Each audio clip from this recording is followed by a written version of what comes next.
Bien, hermanos, pues seguimos con la segunda epístola de Juan y esta vez veremos de los versículos 4 al 11. Así que os invito, hermanos, a abrir vuestras Biblias en segunda de Juan, capítulo 1, obviamente, desde el versículo 4 al 11.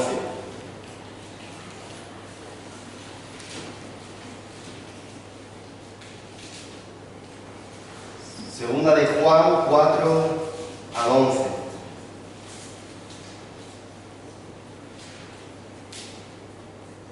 Y dice así: mucho me regocijé porque he hallado a algunos de tus hijos andando en la verdad, conforme al mandamiento que recibimos del Padre.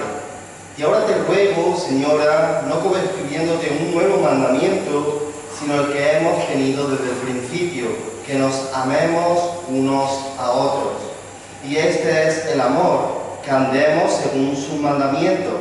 Este es el mandamiento, que andéis en amor, como vosotros habéis oído desde el principio. Versículo 7. Porque muchos engañadores han salido por el mundo que no confiesan que Jesucristo ha venido en carne. Quien esto hace es el engañador y el anticristo. Mirad por vosotros mismos para que no perdáis el fruto de vuestro trabajo, sino que recibáis galardón completo. Cualquiera que se extravía y no persevera en la doctrina de Cristo, no tiene a Dios. El que persevera en la doctrina de Cristo, ese sí tiene al Padre y al Hijo. Versículo 10. Si alguno viene a vosotros y no trae esta doctrina, no lo recibáis en casa ni le digáis bienvenido, porque el que le dice bienvenido participa en sus malas obras. Imaginad un puente colgante que vemos muchas veces en las montañas. No solamente está sostenido por un cable grueso de acero, sino por dos cables principales que mantienen el equilibrio del puente, de tal manera que ese puente no puede sostener el peso de la estructura con un solo cable. Se necesitan los dos o el puente se cae. Y eso es exactamente lo que el apóstol Juan establece en su segunda epístola. La verdad y el amor son dos cables de un puente que no debe ser destruido. Si quitamos la verdad, no nos queda cristianismo, y si quitamos el amor, tampoco nos queda cristianismo. No es una de las dos cosas, sino las dos. El cristianismo se fundamenta en la verdad y se construye en amor. Así que a lo largo de la historia de la Iglesia es triste, pero muchos, y actualmente sigue pasando, sigue ocurriendo esa tentación de querer soltar uno de los dos cables, tanto el cable de la verdad como el cable del amor. Muchos, en nombre del amor, dicen, bueno, lo importante es amar, no juzgar. La doctrina, la verdad no importa, sino que importa el amor. Y hay quienes sueltan el cable del amor en nombre de la verdad y se vuelven fríos, apáticos, polémicos y más preocupados por tener razón que por amar al prójimo y amar al hermano en la fe. Así que para un cristianismo verdadero y bíblico es necesario tanto la verdad del Evangelio como el amor que nace del Evangelio. Como dice el mismo apóstol Juan, dice el versículo 2, a causa de la verdad que permanece en nosotros y estará para siempre con nosotros. Yo os amo, ¿por qué? Por causa de la verdad. Así que la verdad y el amor están unidos. El mismo que se recostaba sobre el pecho de Jesús y el que se llamaba el apóstol, el discípulo amado, no deja escoger entre la verdad y el amor, sino que dice que los dos son fundamentales. Y acabamos de leer los versículos 4 al 11 que siguen con esa misma línea de pensamiento. La verdad lleva al amor y el amor nace de la verdad. Y esto lo encontramos en dos partes principales.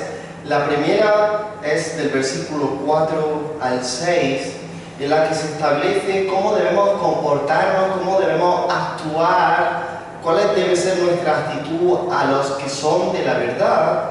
Y del versículo 7 al 11, cuál es nuestra actitud como cristianos, como aquellos que poseemos la verdad ante aquellos que predican la mentira. Así que del 4 al 6, cuál debe ser la actitud cristiana hacia los que creen en la verdad. Y del versículo 7 al 11, cuál debe ser la actitud cristiana hacia los que creen y proclaman la mentira. El versículo 4 leemos, dice que el apóstol Juan se regocijaba en los hijos que andaban en la verdad, en los hijos de esta señora elegida. Ya sea que pensemos que es una iglesia o una persona en particular, el apóstol Juan dice que se regocija de ver que hay algunos, que hay muchos de sus hijos andando en la verdad. Y aquí es importante establecer que también no solamente la verdad lleva al amor, sino que la verdad lleva al gozo. Si tú eres cristiano y amas la verdad, vas a amar y te vas a regocijar con aquellos que también andan en la verdad. Pero no dice aquellos que creen correctamente o aquellos que creen en la verdad, sino aquellos que andan en la verdad. Porque el cristianismo no se trata de creer una verdad intelectual en un momento puntual, no se trata de una carrera de 100 metros, sino de una maratón. La vida cristiana es una vida de perseverancia en la verdad, un estilo de vida constante.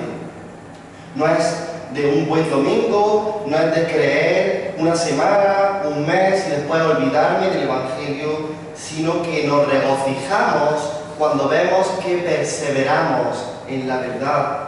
Hay muchos que abrazan la verdad temporalmente, pero luego se alejan de la iglesia y del Evangelio. Y de esos no podemos regocijarnos, sino de aquellos que perseveran a pesar incluso de caer una y otra vez. Aquellos que perseveran son motivo de nuestro gozo como cristianos.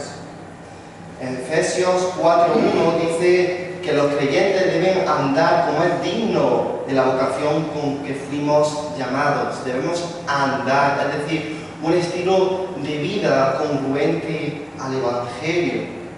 También Gálatas 5:16 dice andar en el Espíritu, no caminar puntualmente, no dar 3 pasos, sino andar en el Espíritu.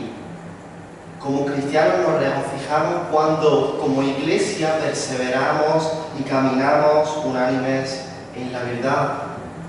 Y esto era motivo de gozo para el apóstol Juan. Pero no solamente se queda ahí, él expresa su gozo porque hay hijos de esta señora elegida que andan en la verdad, pero no se queda ahí, sino que ahora les va a exhortar. Porque no es suficiente andar en la verdad, sino que esa verdad debe llevar acompañada una vida también de amor. Dice, ahora te ruego, no como escribiéndote un nuevo mandamiento, sino que el que hemos tenido desde el principio, que nos amemos unos a otros. No como escribiéndote un nuevo mandamiento. ¿Y por qué el apóstol Juan se detiene a explicar, a decir este versículo 5? No es que conocían ya este mandamiento, de hecho no es nuevo, ya lo conocían. Si eran judíos, conocían el Antiguo Testamento que se mandaba a amar unos a otros.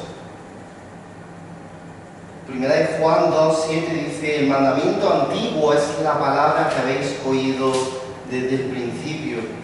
Así que esto de amarnos unos a otros tiene sus raíces en el Antiguo Testamento.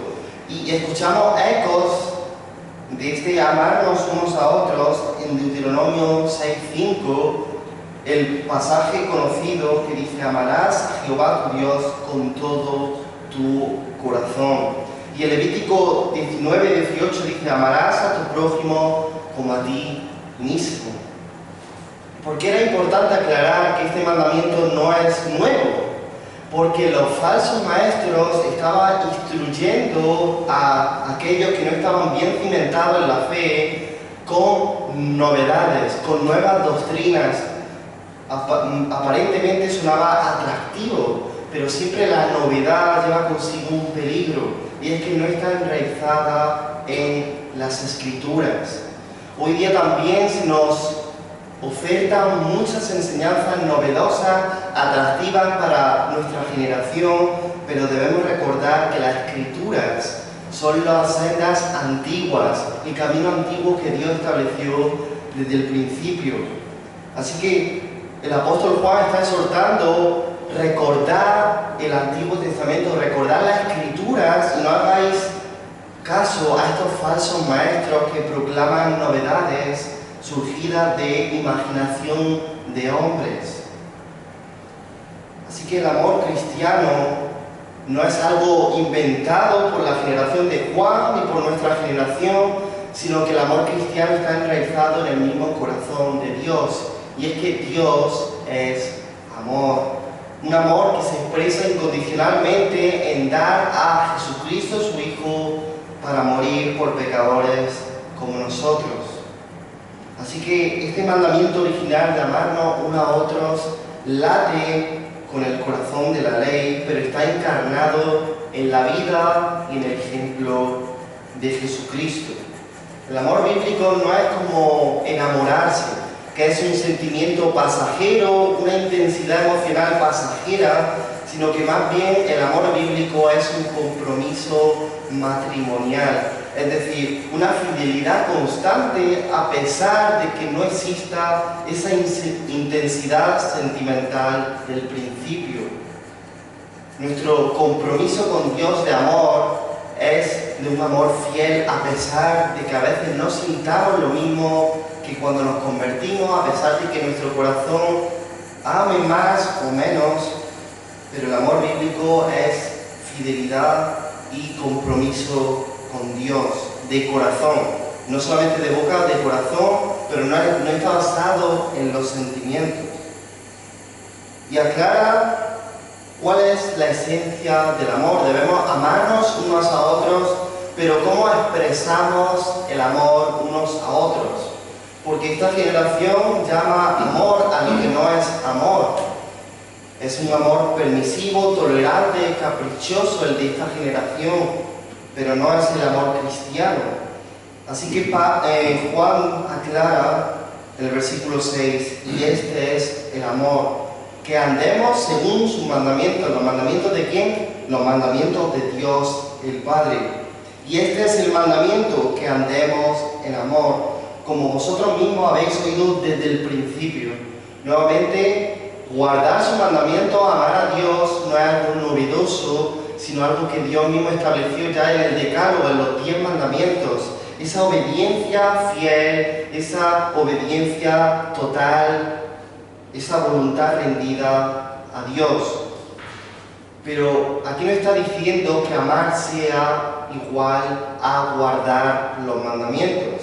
Porque recordemos que el mismo Jesús dijo, este pueblo de labios me honra, pero su corazón está lejos de mí. Había muchos que seguían a Jesús físicamente por sus milagros, por lo sorprendente que era su ministerio, pero no amaban a Jesús por quien Él era. De hecho, Jesús mismo tuvo que decir, si me amáis, guardad mis mandamientos.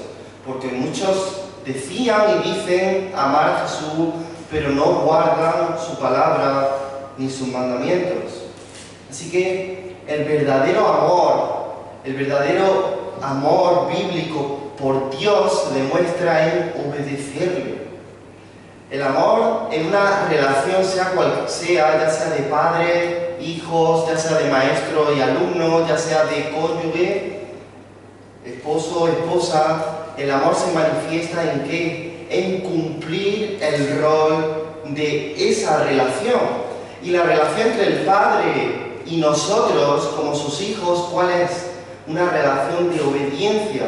Así que amar a Dios es cumplir con nuestra relación como hijos, es obedecerle como Padre que es. Así que cuando decimos amar a Dios, debemos obedecerle. El amor verdadero lleva a la obediencia, a guardar sus mandamientos, aunque las dos cosas no son lo mismo. Puedes guardar sus mandamientos sin amarle, como los fariseos, pero no puedes amarle realmente y no guardar sus mandamientos. Parece un trabalenguas, pero una cosa, el verdadero amor, lleva a guardar sus mandamientos. ¿Y por qué esto es importante? Porque lo que Juan está teniendo en mente es que el principal mandamiento de Jesús y del Padre es que creamos en el Hijo. En Juan 6, Jesús dice que esta es la obra de Dios, la obra que debéis poner por obra. El mandamiento que debéis poner por obra, que creáis en el Hijo de Dios, en quien Él ha enviado. Así que en el contexto en el que muchos están tentados a creer en la falsa doctrina, el mandamiento principal del Padre es que nos mantengamos cerca del verdadero Evangelio, que creamos en Jesús como el Hijo de Dios que ha sido enviado para salvar a los pecadores. Es el principal mandamiento que el Padre ha dado a este mundo caído y pecaminoso, que creamos en quien Él ha enviado, a su Hijo Jesucristo. Así que esa debe ser nuestra actitud, que hemos visto en el versículo 4 al 6, nuestra actitud hacia los que aman y permanecen en la verdad. Nos regocijamos con los que andan en la verdad y amamos a los que son de la verdad. Un amor que se manifiesta en agradar, en buscar el bien de nuestro prójimo, en guardar los mandamientos de Dios. Esa es la relación que Dios quiere que tengamos nosotros como hermanos, como cuerpo de Cristo, como aquellos que amamos y andamos en la verdad. Una relación de verdad y amor. Pero ¿cuál es la actitud, el comportamiento que como creyentes debemos tener aquellos que amenazan la verdad, aquellos que ponen en peligro la verdad, aquellos que proclaman el error? ¿Cuál debe ser nuestra actitud? ¿Debemos amarnos como amaríamos a un creyente genuino? ¿Deberíamos regocijarnos por que ellos proclamen la falsa enseñanza? Pues el versículo 7 al 11 nos describe cuál debe ser esa actitud. Debemos amarnos, ¿por qué? Porque muchos engañadores han salido por el mundo, que no confiesan que Jesucristo ha venido en carne. Quien esto hace es el engañador y el anticristo. Debemos amarnos, ¿por qué? Porque no olvidemos que estamos en un mundo caído, en un mundo donde impera Satanás, que es el príncipe de la mentira. Y todavía, hasta que Cristo venga, hay muchos falsos maestros y engañadores en este mundo. Así que debemos amarnos como iglesia, pero debemos tener cuidado porque hay personas que se dedican a engañarnos, a engañar a los que estamos dentro y a los que están fuera. Y en este momento en el que está escribiendo el apóstol Juan, ¿cuál era la herejía, la falsa enseñanza que se estaba promoviendo? El docetismo. ¿Y qué decía eso? Decía, esos falsos maestros docetistas decían que realmente Jesús no había venido en carne, es decir, Jesús no era una persona realmente humana, era un ser divino, un ser angelical, pero que realmente no era humano, sino que aparentaba ser humano. ¿Y qué conllevaba eso? Pues que realmente Jesús no puede salvarnos. Si Jesús realmente no es verdaderamente hombre, Jesús verdaderamente no puede salvar a los que somos hombres, a los que somos seres humanos. En 1 Juan 4, 2 al 3 dice: todo espíritu que confiesa que Jesucristo ha venido en carne, se ha humanado, es de Dios. Y todo espíritu que no confiesa que Jesucristo ha venido en carne, no es de Dios. Y este es el espíritu del anticristo, aquel que se opone a Cristo, aquel que se opone al Evangelio. ¿Cómo alguien puede ser un salvador para la humanidad sino ha compadecido con la humanidad al hacerse hombre. ¿Cómo alguien que no es hombre puede morir por hombres? En Hebreos se nos dice que Cristo participó de carne y sangre como nosotros, precisamente para poder morir y destruir al que tenía el imperio de la muerte.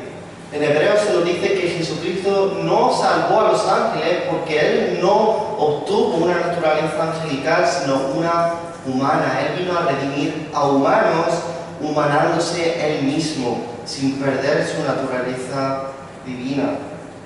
En Filipenses 2:7, Pablo dice que Él tomó forma de siervo, hecho semejante a los hombres. La única diferencia es que Jesús no pecó, pero Él como hombre pasó hambre, sed, Él fue tentado, Él sufrió debilidad para ser un Salvador perfecto y completo para nosotros. Así que la falsa doctrina no es solamente cosa de palabras, o de enseñanzas, de teólogos, de cosas técnicas, sino que lleva un peligro, y es que aquellos que creen en la falsa enseñanza no pueden ser salvos. Porque el que no cree en Jesucristo como el Hijo de Dios encarnado no puede ser salvo. El que cree que puede salvarse por sus obras no puede ser salvo, porque Jesucristo es un Salvador completo. O se recibe totalmente o se rechaza totalmente.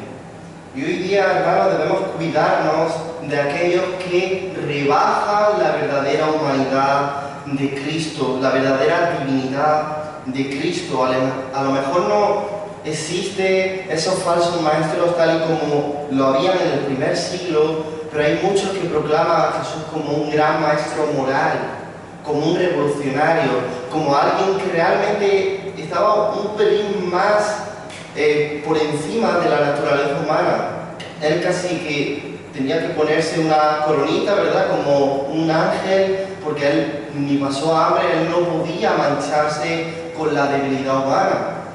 Y debemos tener cuidado de esa falsa enseñanza, de todo aquello que rebaje la verdad de que Dios mismo se hizo hombre y fue crucificado para salvar a pecadores. No podemos creer en esas mentiras que rebajan la gloria del Dios verdadero.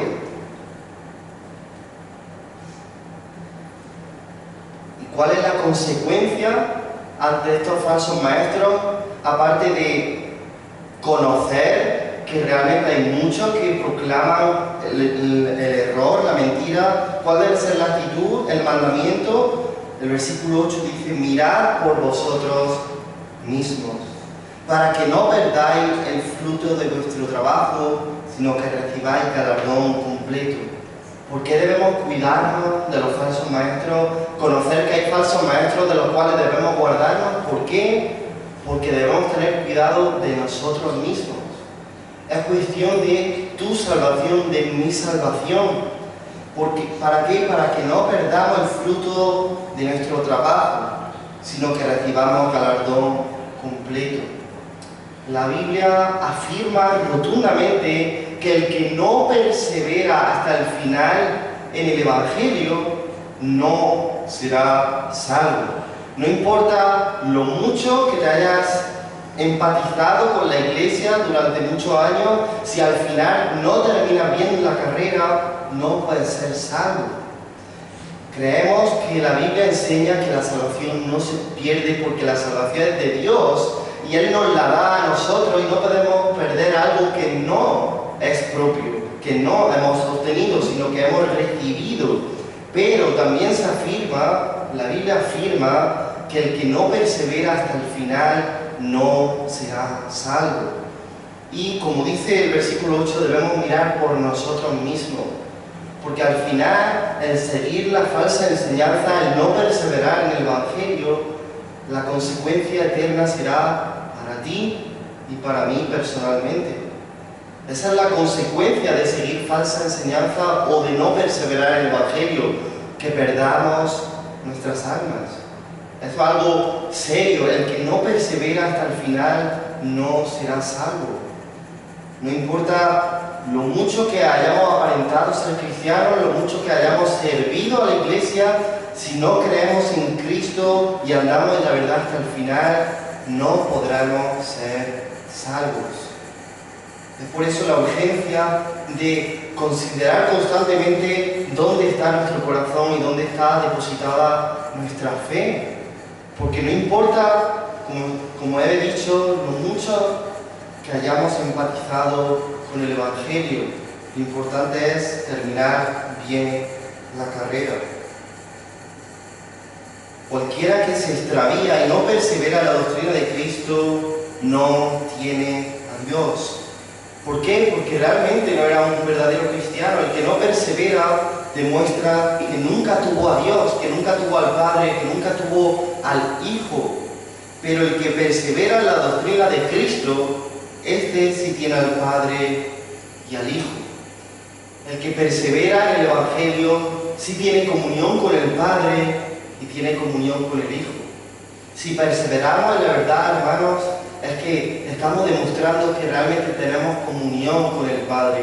No es que nuestra perseverancia compre nuestra comunión con el Padre y con el Hijo, sino que la perseverancia demuestra que tenemos, que Cristo ha comprado para nosotros y obtenemos esa comunión con el Padre y con el Hijo.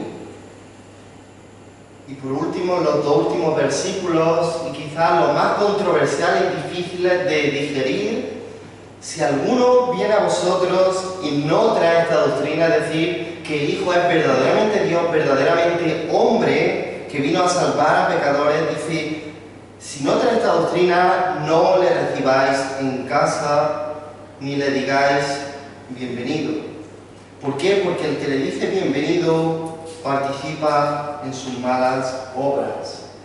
Y aquí debemos aclarar un poco de contexto, y es que en el siglo I las iglesias no tenían templos ni edificios propios, sino que los creyentes se reunían en casas particulares, en casas principalmente de aquellos que eran pudientes, de aquellos que eran ricos en ese momento y que eran cristianos. Ellos daban sus casas para que se congregase la iglesia.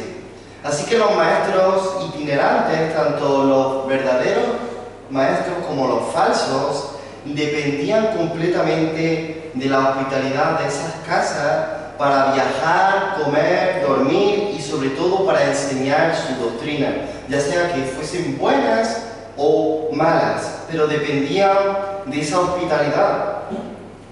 Así que en ese momento recibir en casa a alguien, a un falso o verdadero maestro, no era simplemente darle un vaso de agua, sino que era darle una plataforma para exponer su enseñanza, ya sea buena o mala.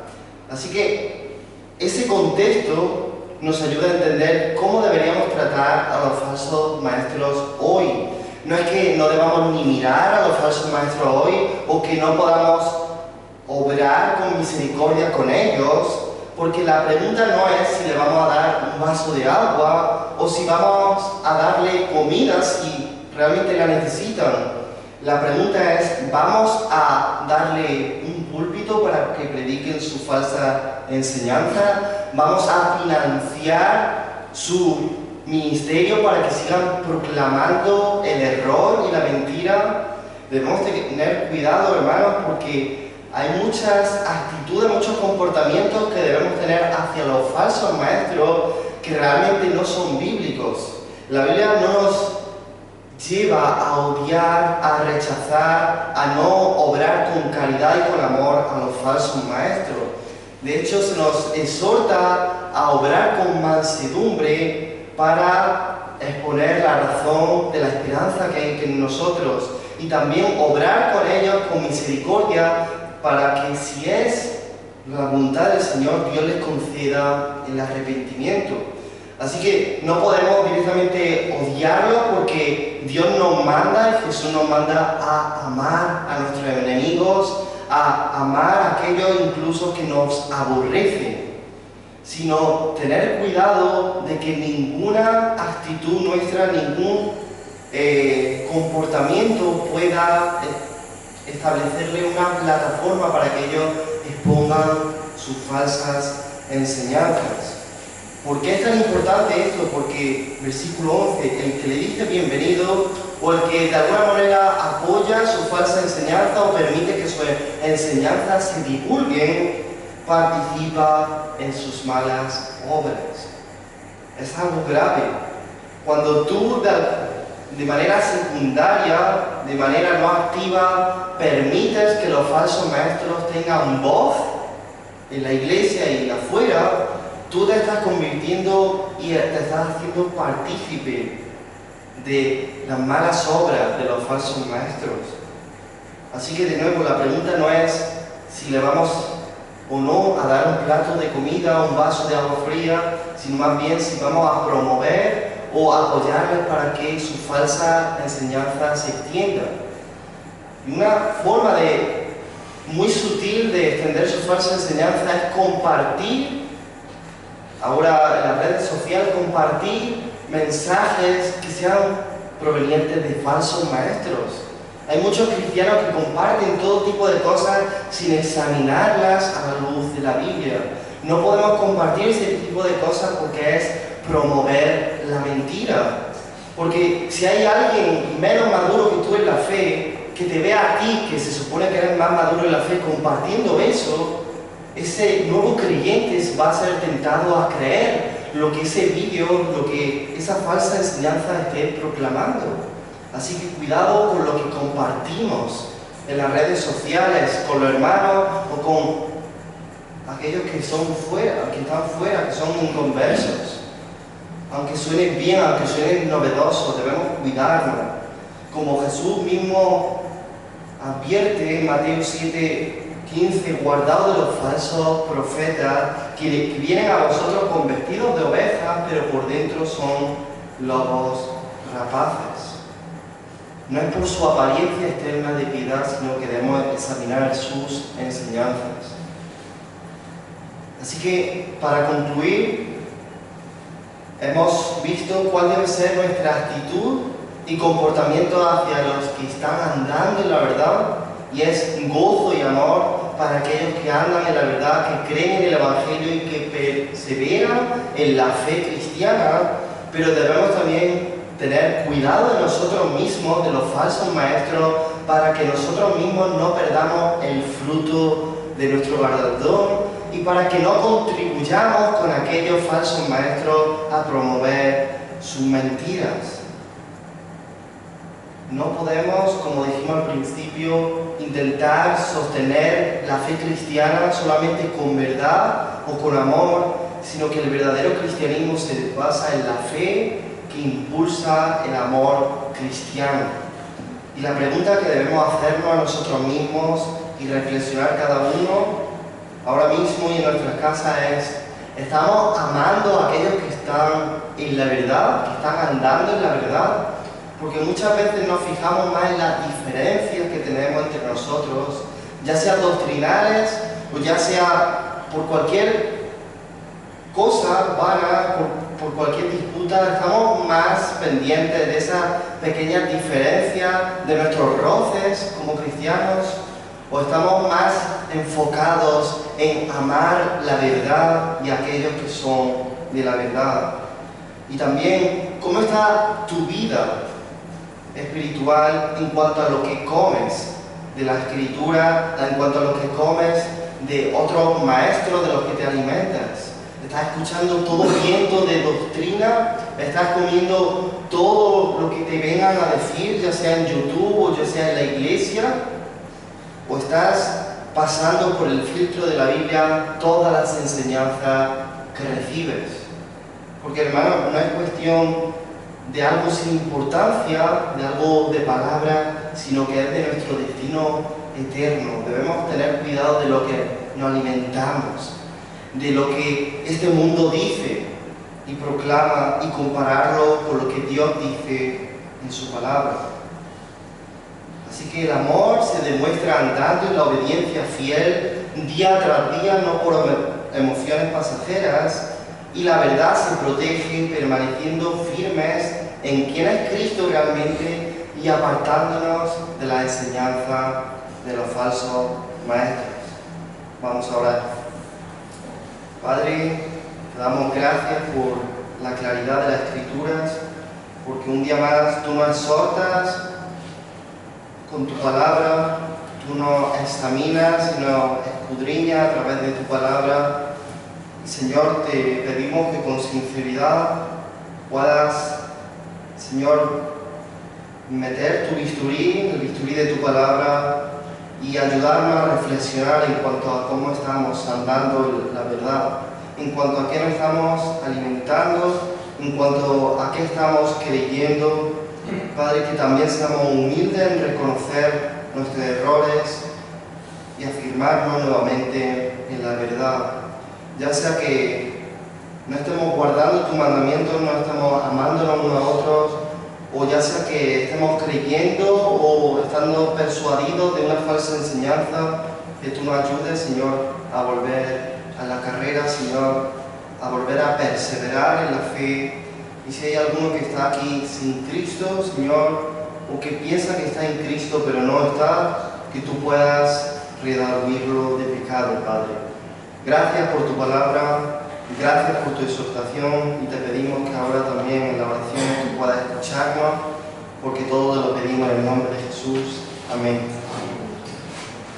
Así que ahora cada uno se sienta con libertad de